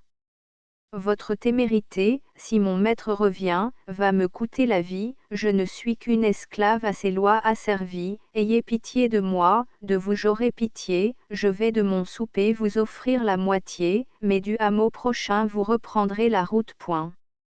Elle dit, et déjà l'entraîne sous la voûte. Une lampe qui veille au fond du noir réduit, montre aux yeux du guerrier celle qui le conduit, les rides s'étendaient sur son pâle visage, une chaîne attachait 2 clés à son corsage, hâtez-vous, dit la vieille. Aussitôt le guerrier fait sécher son manteau, quitte son baudrier, au clou de la muraille où brillait une hache, il suspa avec soin son casque au blanc panache, et s'assit, en riant de son repas frugal, l'escabeau chancelait sur le sol inégal. En attisant le feu, la servante craintive prêtait au moindre bruit une oreille attentive, posait sur une table à l'angle du foyer le lait, le pain de seigle, et les fruits du noyer, d'un fer mal aiguisé sa main chassait la rouille, puis, tournant dans ses doigts la tremblante quenouille, tandis que l'étranger achève son repas, la vieille auprès de lui vient s'asseoir, et tout bas lui dit ces mots: la tour dans laquelle nous sommes, n'est point l'œuvre de Dieu, n'est point l'œuvre des hommes. Pour tout c'est un mystère, et l'on n'a jamais su, quel noble châtelain ces murs avait reçus. Ce lieu fut autrefois un séjour de délices, on n'y redoutait point de sombres précipices. La vigne aux chèvrefeuilles enlacées en berceau, ombrageait les détours d'un paisible ruisseau. Une nuit, sans grave coup, dans les villes prochaines, on entendit des bruits, et des voix souterraines, on vint au point du jour, et le pâtre surpris, d'une tour inconnue aperçut les débris. L'île s'était changée en un rocher sauvage, un torrent furieux désolait le rivage, la vigne était fanée, et sur les vieux créneaux, la liane étendait ses verdâtres anneaux. Le pâtre alla conter l'histoire fabuleuse, et chacun voulut voir la tour miraculeuse. Un moine en l'approchant fit le signe de la croix. On dit que du démon c'est l'œuvre, et je le crois, nul ne l'a vu bâtir, c'est pour cela, vous dis-je, qu'elle porte le nom de la tour du prodige. Ton maître tarde bien, dit l'hôte impatient. Ah, s'écria la vieille au maintien suppliant, pour de plus nobles faits gardez votre courage. Voyez, le vent du soir a dissipé l'orage, il vous faut repartir point et bien. Soit, j'y consens, mais, dis-moi, quels étaient ces feux éblouissants, qui frappèrent mes yeux sur la tour, je l'ignore. Peut-être est-ce une étoile, ou quelque météore. En prononçant ces mots la femme se troublait, et de son front ridé la pâleur redoublait. Le voyageur, touché de ces vives alarmes, sans changer de projet, se lève, prend ses armes, et, feignant d'obéir, s'éloigne de la tour. Bientôt il y revient par un secret détour, plus d'espoir. La servante a refermé la porte, il hésite un moment, mais son destin l'emporte, et, sans considérer la hauteur des remparts, rejetant son manteau sur les débris épars, il monte, sur le lierre étend ses mains droïtes, il pose un pied hardi dans les fentes étroites, enivré du plaisir qu'un danger lui promet, de l'infernale tour il atteint le sommet. Sans grave coup il s'arrête, écoute, et croit entendre sortir du haut donjon cette voix douce et tendre, oh! Depuis si longtemps je prie avec ferveur. Quand luira-t-il ce jour où votre ange sauveur, mon Dieu, viendra charmer ma triste rêverie, comme il fit autrefois des chagrins de Marie. À ces accents plaintifs l'intrépide étranger sur le fer du balcon s'élance plus léger. Il s'attache au barreau de l'étroite fenêtre, et jouit à son tour de l'effroi qu'il fait naître, la voix se tait. Alors d'un jour mystérieux la lune a protégé ses désirs curieux, il s'avance, et d'abord, pour mieux voir, il essuie la pourpre des vitraux qu'avait ternis la pluie, il regarde. Ô bonheur! Est-ce un enchantement? Pour un preux chevalier quel fantôme charmant! Que cette femme est belle, à genoux sur la pierre, tenant ses doigts d'albâtre unis pour la prière. Qu'il aime ce front pur, cette bouche, et ses yeux dans une sainte extase égarée dans les cieux. Est-ce un rêve du cœur? N'est-ce pas un prestige? C'est là le vieux sorcier de la tour du prodige. Malgré ce doux aspect, le jeune homme tremblant veut quitter du balcon le débris chancelant, car ses pas ont perdu leur guerrière assurance, et son cœur intrépide a frémi d'espérance. Sous les festons du lierre il cherche à se cacher, de la belle inconnue il voudrait approcher, il craint de la voir fuir, il se trouble, il balance, mais quels accents divins! Elle parle, silence. Toi que Dieu m'a promis, que tous les jours j'attends, ange consolateur, est-ce toi que j'entends? N'est-ce pas dans les airs ton âme qui soupire? Ah! Si les malheureux ont sur toi quelque empire, parle, et fais que du moins pour la première fois, à ma voix sans écho réponde une autre voix. Ne me trompais-je pas? Il me répond. Qu'entends-je? Oh! Rien n'est aussi doux que les accents d'un ange. Mais dis-moi, Gabriel, pourquoi viens-tu le soir? Que tu dois être beau. Que je voudrais te voir. D'abord il a souri de la sainte méprise, mais bientôt, plein d'espoir et cachant sa surprise, il cherche à pénétrer à travers les barreaux, puis, d'une agile main soulevant les vitraux, « Fille de Dieu, dit-il, livrez-vous à la joie, oui, je suis Gabriel, et le Seigneur m'envoie, je viens réaliser vos rêves de bonheur, je suis le plus aimant des anges du Seigneur. Point. Ah! Prends pitié de moi, répond la voix touchante, Gabriel, ce langage est m'attriste et m'enchante. Ne me dis pas encore que tu vas me chérir, oh! Ne m'accable pas. Le bonheur fait mourir, et mon âme sans force, aux pleurs accoutumés, succombe, dans sa joie, à l'espoir d'être aimée. En achevant ces mots, des pleurs délicieux de la jeune captive ont obscurci les yeux. Elle reste à genoux, heureuse et recueillie, de 1000 sentiments à la fois assaillis, et ce trouble nouveau pour elle attend à pas, que lui-même à présent ne l'en distraira pas. Il cherche à la calmer, et l'émeut davantage, comment faire cesser le trouble qu'on partage. De sa coupable ruse oubliant le secours, 20 fois il se trahit dans ses tendres discours, il n'est plus ange, il pleure, il supplie, il commande, il fait de grands serments, sans qu'on les lui demande, il parle de constance et de sincérité à celle dont le cœur n'avait jamais douté. Mais elle, s'alarmant de ce langage étrange, s'étonne de rougir aux paroles d'un ange, l'innocence frémit des serments superflus. Ah, dit-elle en tremblant, je ne vous comprends plus, mes discours insensés ont droit de vous surprendre, mon père a défendu qu'on me fît rien apprendre, il dit que le savoir a causé ces douleurs, je ne sais que prier et pleurer nos malheurs. Point. Puis, sur son front pâli, ramenant ses longs voiles, elle ajouta, mon père a lu dans les étoiles, que, rempli de courroux, Dieu frapperait de mort, celui qui par le cœur s'unirait à mon sort. Et c'est pour rassurer sa tendresse alarmée, que loin de tous les yeux il me tient enfermé. La neige, dans les airs répandant ses flocons, a déjà 15 fois couvert ces vieux balcons, depuis quand cette tour on cacha mon enfance, une femme étrangère y veille à ma défense, elle seule me parle, ah! Dans ces lieux d'horreur, jamais le chevrier ne vient que par erreur. Lorsque je vois passer un enfant du village, si je veux l'appeler à travers ce grillage, il s'enfuit aussitôt, et je ne sais pourquoi, dans ce village heureux on a si peur de moi.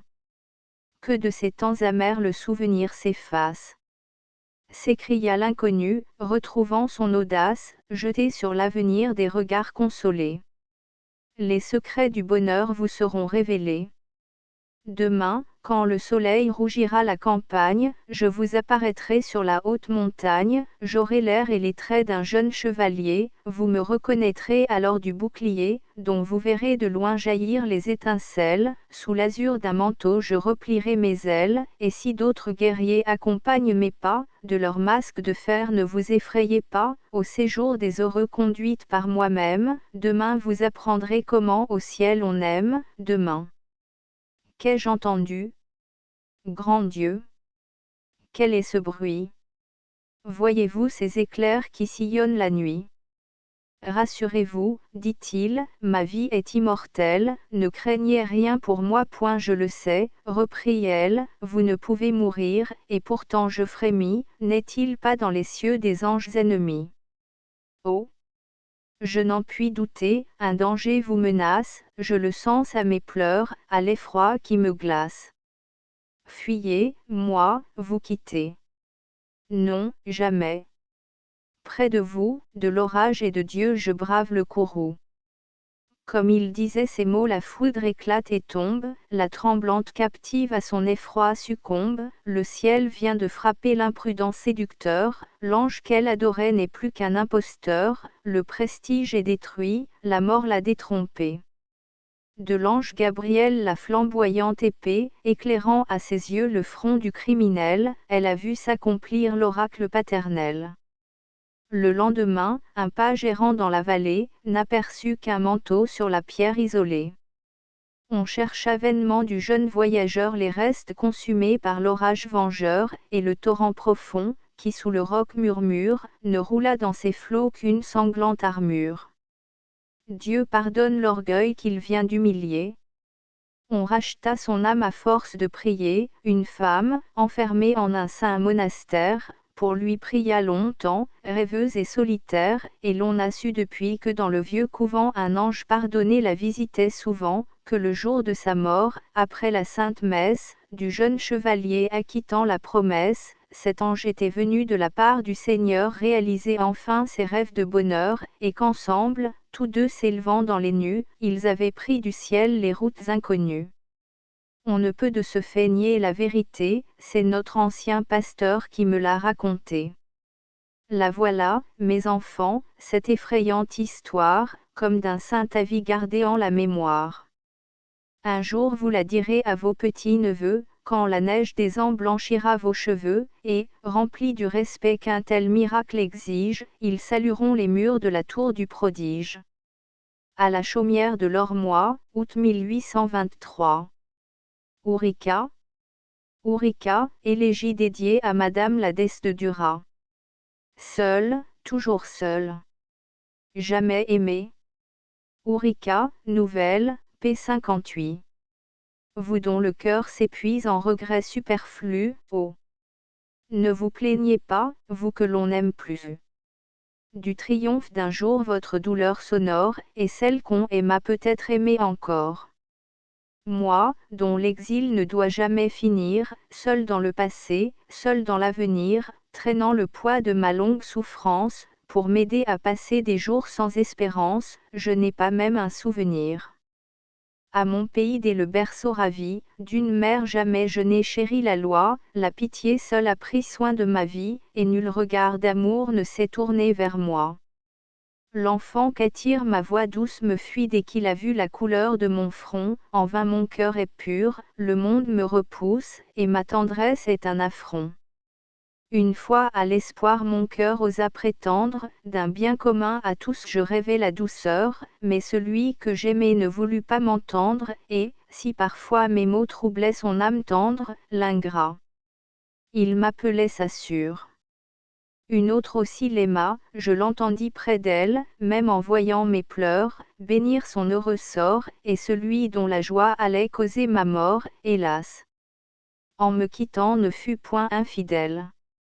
Je ne puis l'accuser, dans son aveuglement, s'il a de ma douleur méconnu le langage, c'est qu'il croyait les cœurs promis à l'esclavage indignes de souffrir d'un si noble tourment. Malgré le trait mortel dont mon âme est atteinte, auprès de ma rivale on me laissait sans crainte. Elle avait vu mes pleurs et les avait compris, mais, au sort déplorable. Au comble de mépris. Charles, je t'adorais, et ton heureuse épouse connaissait mon amour et n'était point jalouse. Que de fois j'enviais la beauté de ses traits. En l'admirant mes yeux se remplissaient de larmes, et triste, humilié, alors je comparais le deuil de mon visage à l'éclat de ses charmes. Pourquoi m'avoir ravi à nos sables brûlants? Pourquoi les insensés, dans leur pitié cruelle, ont-ils jusqu'en ces lieux conduit mes pas tremblants? Là-bas, sous mes palmiers, j'aurais paru si belle. Je n'aurais pas connu de ce monde abhorré le dédain protecteur et l'ironie amère, un enfant, sans effroi, m'appellerait sa mère, et sur ma tombe, au moins, quelqu'un aurait pleuré. Mais, que dis-je? Ô mon Dieu! Le désespoir m'égare, devrais-je, quand aux cieux la palme se prépare, lorsque tu me promets un bonheur immortel, regretter la patrie où tu n'as point d'autel? Ah! Du moins qu'en mourant tout mon cœur t'appartienne. La plainte, les regrets ne me sont plus permis, dans les champs paternels, à d'autres dieux soumis, je n'eusse été qu'heureuse. Ici je meurs chrétienne. Paris, 7 mai 1824. Table. À ma mère. Pag. 5 chants ossianiques sur la mort de Napoléon. 11 notes du chant ossianique. 19 La noce d'Elvire. 21 Le dévouement des médecins français et des sœurs de Sainte-Camille, dans la peste de Barcelone. 27 Le bonheur d'être belle. 47 Le loup et le louveteau, fable. 53 Les adieux. 61 Magdeleine, chant I 67 Magdeleine, chant 6. 79 La tour du prodige. 95 Ourika. 117 Notes de transcription détaillées. L'orthographe de l'époque a été conservée. Toutefois, certaines corrections ont été apportées. P13, remplacé par un point après, l'épopée et des poèmes didactiques. P66, rébelle, corrigé en, rebelle, assez vux moins rebelle. P66, grand, corrigé en, grand, le plus grand des guerriers. P66, disciple, corrigé en, disciple, sa voix disciple. P72, orgueil, corrigé en, orgueil, ils seront passagers les jours de son orgueil. P72, exhale, corrigé en, exhale, autour de Magdeleine exhale ses vapeurs. P. 91, ajout de guillemets manquant devant, quand tu viendras pleurer. Et, les échos du Carmel, P93, révèle, corrigé en, révèle, l'avenir se révèle. P99, estais, corrigé en, est-toi, au ciel. S'il est-toi là, P103, où suis-je, corrigé en, où suis-je, P106, chevrefeuille, corrigé en, chèvrefeuille, la vigne au chèvrefeuille, P114, là, corrigé en, là, la mort l'a détrompé. À la page 85, Vielle nourrice, est correcte. Les attributions dans la première gravure n'ont pas pu être complètement déchiffrées. Les deux sections manquantes ont été remplacées par astérisque astérisque astérisque. Astérisque astérisque astérisque End of the Project Gutenberg ebook essai poétique astérisque astérisque astérisque Updated editions will replace the previous one. The all editions will be renamed. Creating the works from print editions not protected by US copyright law means that no one owns the United States copyright in these works, so the Foundation, and you, can copy and distribute it in the United States without permission and without paying copyright royalty. Special rule, set forth in the general terms of use part of this license, apply to copying and distributing Project Gutenberg symbol marque commercial electronic works to protect the Project Gutenberg symbol marque commercial concept and trademark. Project Gutenberg is a registered trademark, and may not be used if you charge for an ebook, except by following the terms of the trademark license, including paying royalty for use of the Project Gutenberg trademark. If you do not charge anything for copy of this ebook, complying with the trademark license is very easy. You may use this ebook for nearly any purpose such as creation of derivative works, report, performance and research. Project Gutenberg ebooks may be modified and printed and given away. You may do practically anything in the United States with ebooks not protected by US copyright law. Redistribution is subject to the trademark license, especially commercial redistribution. Start, full license. The full Project Gutenberg license. Please read this before you distribute or use this work to protect the Project Gutenberg symbol marque commercial. Mission of promoting the free distribution of electronic works, by using or distributing this work, or any other work associated in any way with the phrase Project Gutenberg. You agree to comply with all the terms of the full Project Gutenberg symbol marque commercial license available with this file or online at www.gutenberg.org/licence. Section 1. General Terms of Use and Redistributing Project Gutenberg Symbol Marque Commerciale Electronic Works 1.a by reading or using any part of this project Gutenberg Symbol Marque Commerciale Electronic Work, you indicate that you have read, understand, agree to and accept all the terms of this license and intellectual property, trademark / copyright, agreement. If you do not agree to abide by all the terms of this agreement, you must cease using and return or destroy all copy of Project Gutenberg Symbol Marque Commerciale Electronic Works in your possession. If you paid a fee for obtaining a copy of or access to a Project Gutenberg Symbol Marque Commerciale Electronic Work and you do not agree to be bound by the terms of this agreement, you may obtain a refund from the person or entity to whom you paid the fee as set forth in paragraph 1.e.8. 1.b Project Gutenberg is a registered trademark. It may only be used on or associated in any way with an electronic work by people who agree to be bound by the terms of this agreement. There are a few things that you can do with most Project Gutenberg Symbol Marque Commerciale Electronic Works even without complying with the full terms of this agreement. See paragraph 1.c below. There are a lot of things you can do with Project Gutenberg Symbol Marque Commerciale Electronic Works if you follow the terms of this agreement and help preserve free future access to Project Gutenberg Symbol Marque Commerciale Electronic Works. See paragraph 1.e below. 1.c. The Project Gutenberg Literary Archive Foundation, the Foundation or PGLAF, owns a compilation copyright in the collection of Project Gutenberg Symbol Marque Commerciale Electronic Works. Nearly all the individual works in the collection are in the public domain in the United States. If an individual work is unprotected by copyright law in the United States and you are located in the United States, we do not claim a right to prevent you from copying, distributing, performing, displaying or creating derivative works based on the work alone as all references to Project Gutenberg are removed.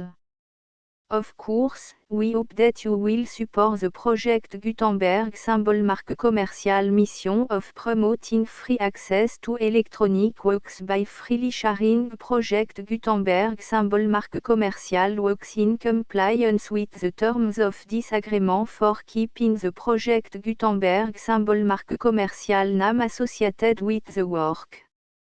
You can easily comply with the terms of this agreement by keeping this work in the same format with its attached full Project Gutenberg Symbol Marque Commerciale license when you share it without charge with others. 1.d. The copyright laws of the place where you are located also govern what you can do with this work. Copyright laws in most countries are in a constant state of change. If you are outside the United States, check the laws of your country in addition to the terms of this agreement before downloading, copying, displaying, performing, distributing or creating derivative works based on this work or any other Project Gutenberg Symbol Marque Commerciale work. The Foundation makes no representations concerning the copyright status of any work in any country other than the United States. 1.e Unless you have removed all references to Project Gutenberg. 1.e.1.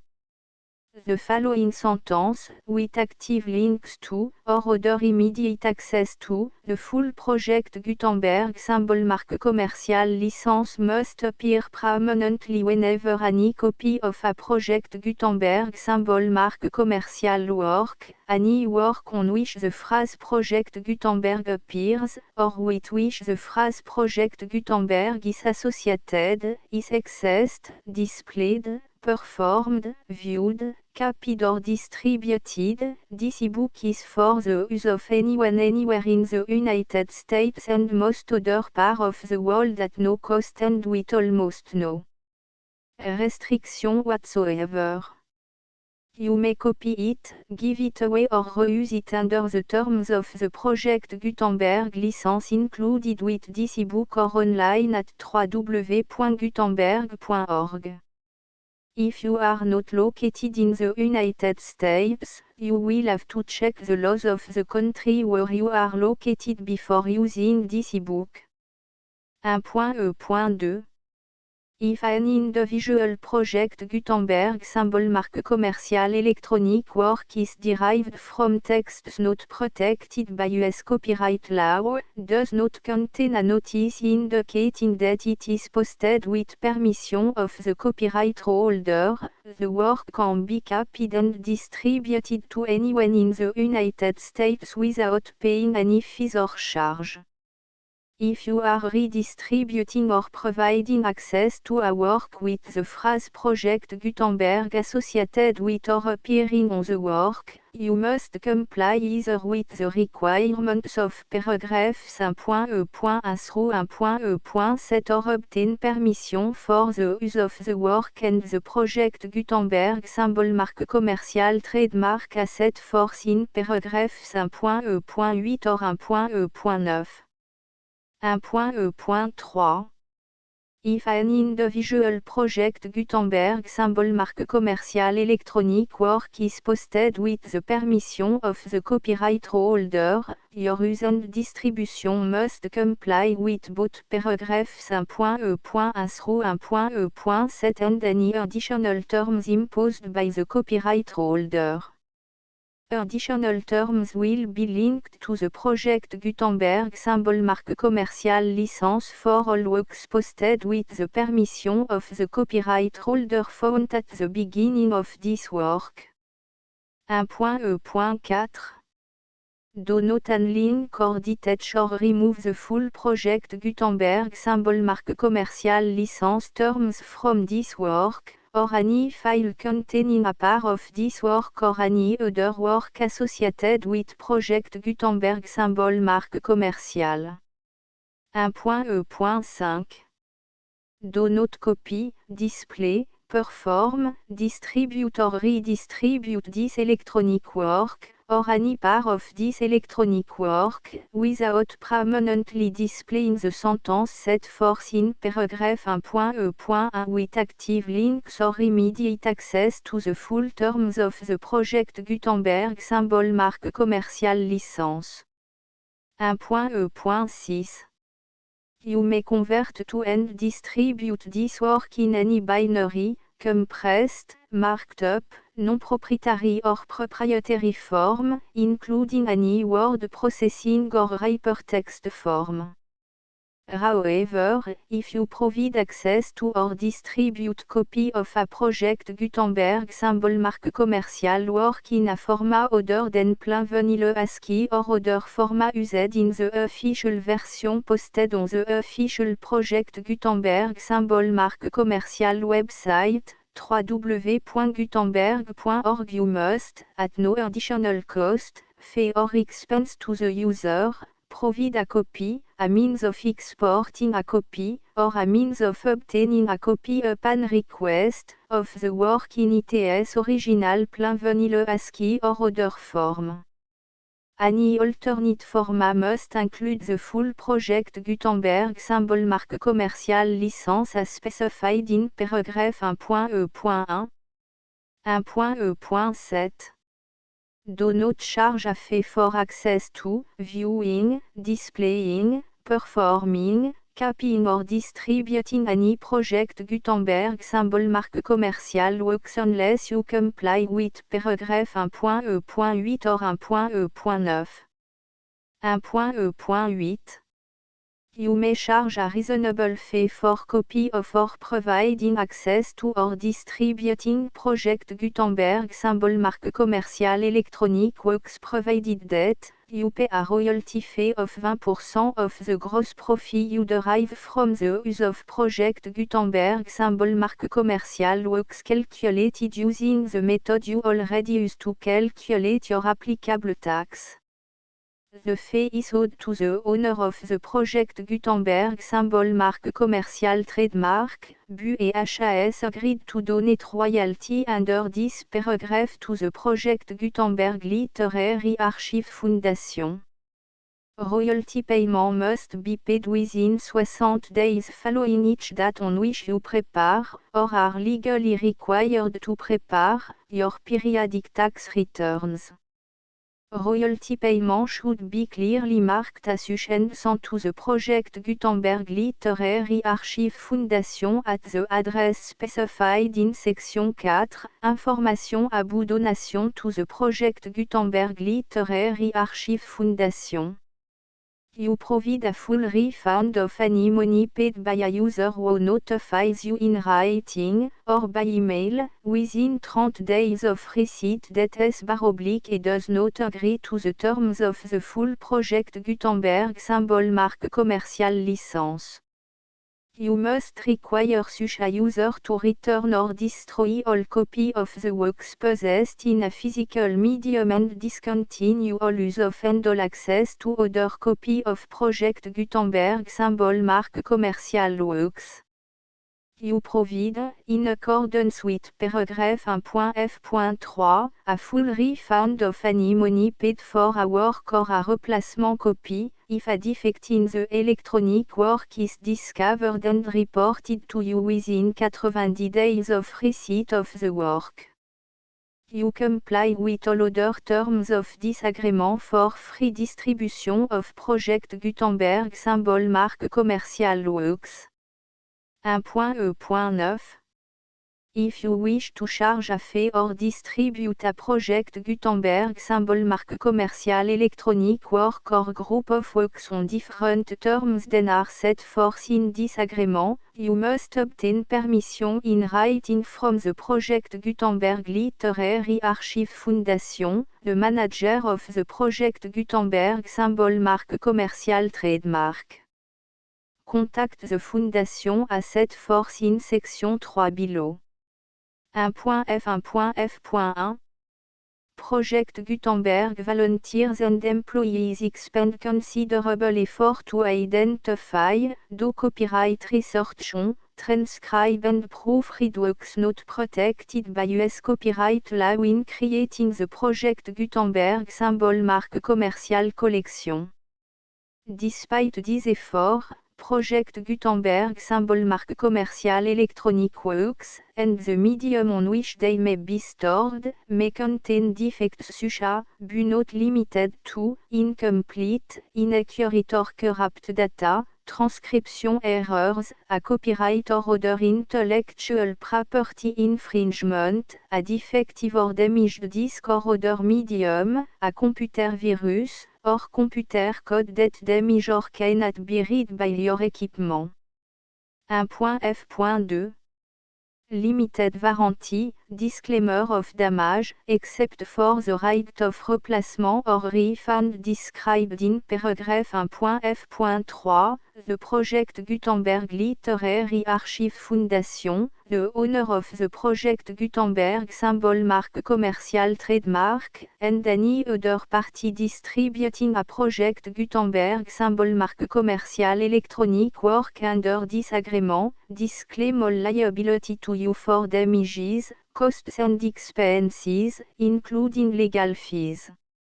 You agree that you have no remedy for negligence, strict liability, breach of warranty or breach of contract except those provided in paragraph 1.f.3. You agree that the Foundation, the trademark owner, and any distributor under this agreement will not be liable to you for actual, direct, indirect, consequential, punitive or incidental damages even if you give notice of the possibility of such damage.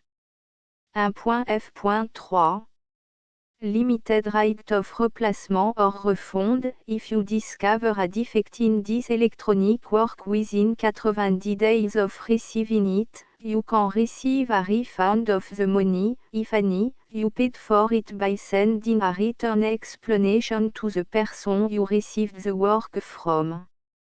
If you received the work on a physical medium, you must return the medium with your written explanation. The person or entity that provided you with the defective work may elect to provide a replacement copy in lieu of a refund. If you received the work electronically, the person or entity providing it to you may choose to give you a second opportunity to receive the work electronically in lieu of a refund. If the second copy is also defective, you may demand a refund in writing without further opportunities to fix the problem.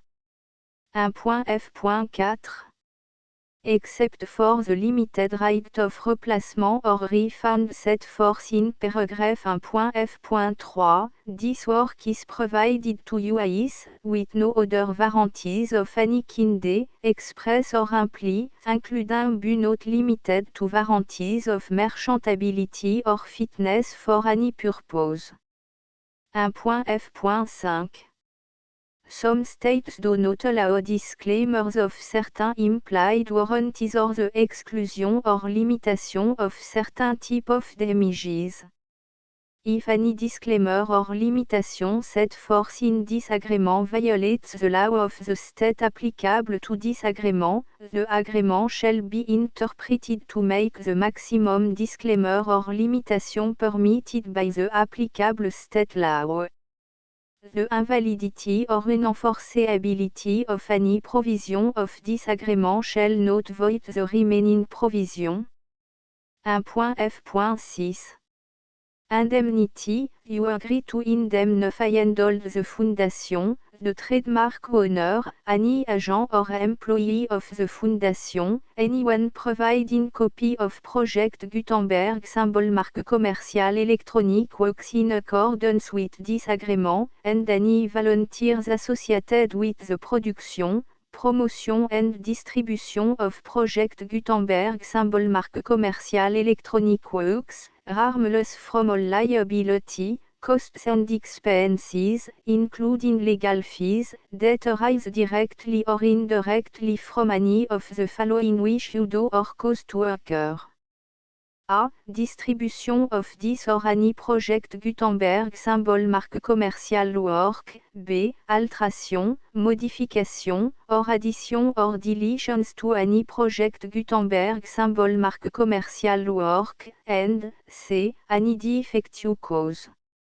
Section 2. Information about the mission of Project Gutenberg symbol marque commercial. Project Gutenberg symbol marque commercial is synonymous with the free distribution of electronic works in format readable by the widest variety of computer including obsolete, old, middle-aged and new computer. It exists because of the effort of hundreds of volunteers and donations from people in all walks of life. Volunteers and financial support to provide volunteers with the assistance they need are critical to reaching Project Gutenberg symbol marque commercial's goals and ensuring that the Project Gutenberg symbol marque commercial collection will remain freely available for generations to come. In 2001, the Project Gutenberg Literary Archive Foundation was created to provide a secure and permanent future for Project Gutenberg symbol marque commercial and future generations. To learn more about the Project Gutenberg Literary Archive Foundation and how your efforts and donations can help, see section 3 and 4 and the Foundation information page at www.gutenberg.org. Section 3. Information about the Project Gutenberg Literary Archive Foundation. The Project Gutenberg Literary Archive Foundation is a non-profit 501 3. Educational corporation organized under the laws of the state of Mississippi and granted tax-exempt status by the Internal Revenue Service. The Fondation SEIN or Federal Tax Identification Number is 64 à 6 221 541. Contribution to the Project Gutenberg Literary Archive Foundation are tax deductible to the full extent permitted by US federal laws and your state's laws. The Foundation's business office is located at 809 North 1500 West, Salt Lake City, U84 116, 801, 596 à 1887. Email contact links and up-to-date contact information can be found at the Foundation's website and official page at www.gutenberg.org/contact section 4. Information about donation to the Project Gutenberg Literary Archive Foundation. Project Gutenberg symbol marque commercial depends upon and cannot survive without widespread public support and donation to carry out its mission of increasing the number of public domain and licensed works that can be freely distributed in machine-readable form accessible by the widest array of equipment including outdated equipment. Many small donations, $1 to $5,000, are particularly important to maintaining tax-exempt status with the IRS. The Foundation is committed to complying with the laws regulating charities and charitable donations in all 50 states of the United States. Compliance requirements are not uniform and it takes a considerable effort, much paperwork and money fees to meet and keep up with these requirements. We do not solicit donations in locations where we have not received written confirmation of compliance. To send donation or determine the status of compliance for any particular state, visit www.gutenberg.org/donate. While we cannot and do not solicit contribution from states where we have not met the solicitation requirements, we know of no prohibition against accepting unsolicited donation from donors in such states who approach us with offers to donate. International donations are gratefully accepted, but we cannot make any statements concerning tax treatment of donations received from outside the United States. US laws alone swamp for small staff. Please check the Project Gutenberg web page for current donation methods and addresses. Donations are accepted in a number of other ways including checks, online payments and credit card donations. To donate, please visit www.gutenberg.org/donate. Section 5. Général information about Project Gutenberg symbol marque commerciale electronic works. Professor Michael S. R. was the originator of the Project Gutenberg symbol marque commerciale concept of a library of electronic works that could be freely shared with anyone. For 40 years, he produced and distributed Project Gutenberg symbol marque commerciale ebooks with only a loose network of volunteer support. Project Gutenberg symbol marque commerciale ebooks are often created from several printed editions, all of which are confirmed and not protected by copyright in the US unless a copyright notice is included. Thus, we do not necessarily keep ebooks in compliance with any particular paper edition. Most people start at our website which has the main page search facility, www.gutenberg.org. This website includes information about Project Gutenberg symbol marque commerciale, including how to make donation to the Project Gutenberg Literary Archive Foundation, how to help produce our new ebooks, and how to subscribe to our email newsletter to read about new ebooks. Essai poétique à ma mère. Chant ossianique sur la mort de Napoléon. Note du chant ossianique. La noce d'Elvire. Le dévouement des médecins français et des sures de Sainte-Camille, dans la peste de Barcelone. Le bonheur d'être belle. Le loup et le louveteau. Les adieux. Magdeleine. Chant premier. Magdeleine, chant 6. La tour du prodige. Ourika. Table. The Full Project Gutenberg licence 8 9 10 14 16 17 18 24 25 26 32 33 34 35 36 37 38 39 40 41 42 43 44 45 50 51 56 58 59 60 64 65 66 70 71 72 73 74 75 76 77 84 85 86 87 88 89 90 91 92 93 98 100 101 102 103 104 105 106 107 108 109 110 111 112 113 114 115 116 120 121 122